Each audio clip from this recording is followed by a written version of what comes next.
काम उतना ही टाइम लगाती है जितना टाइम उसे अलोकेट किया जाता है।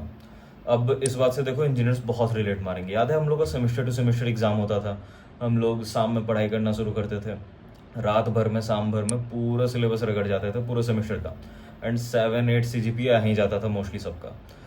वैसे ही बहुत बार ऑफिस में भी हुआ करता होगा कि 2-3 महीने का 6 महीने का प्रोजेक्ट है, बट बोल दिया है बॉस ने कि 2 महीने में कंप्लीट, 2 हफ्ते में कंप्लीट करना है। किसी तरीके से वो प्रोजेक्ट 2 महीने में डिलीवर हो भी जाता है। तो 1955 में एक ब्रिटिश हिस्टोरियन हुआ करते थे, उन भाई साहब का नाम था साइरिल पार्किंसन। उन्होंने एक लाइन लिखा था, अब ये लाइन लॉ बन गई है। लॉ में कहा था कि work expands to fill the time available for its completion. इसे पार्किंसंस लॉ कहते हैं। इसका मतलब बेसिकली ये होता है कि मान लो तुमने किसी काम के लिए 6 महीने साल भर दे रखा है, किसी भी तरीके से तुम हो सकता है सेकंड गेस करोगे, हो सकता है तुम प्रोकास्टिनेट करने लगोगे, हो सकता है ओवर रिसर्च करने लगोगे, किसी भी तरीके से तुम उस काम को 6 महीने का बना ही दोगे। लाइक हमेशा होना है, पक्की बात है।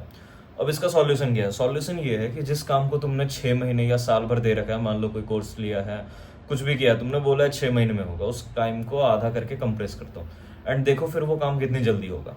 इनफैक्ट इलॉन मस्क भाई साहब ने भी ये बात कुछ टाइम पहले बोला था कि हमें टाइम नहीं चाहिए होता है, हमें अर्जेंसी चाहिए होती है। इनफैक्ट तुम अपने अगर 10 साल के गोल को 6 महीने का बना दोगे ना, या 6 महीने का ही सिर्फ टाइम दोगे, तो हो सकता है 10 साल का काम कंप्लीट ना हो, बट फिर भी बहुत ज़्यादा कंप्लीट हो जाएगा, तो जो कि शायद ऐसे तुम्हारा 5 साल या 6 साल में भी कंप्लीट नहीं होता।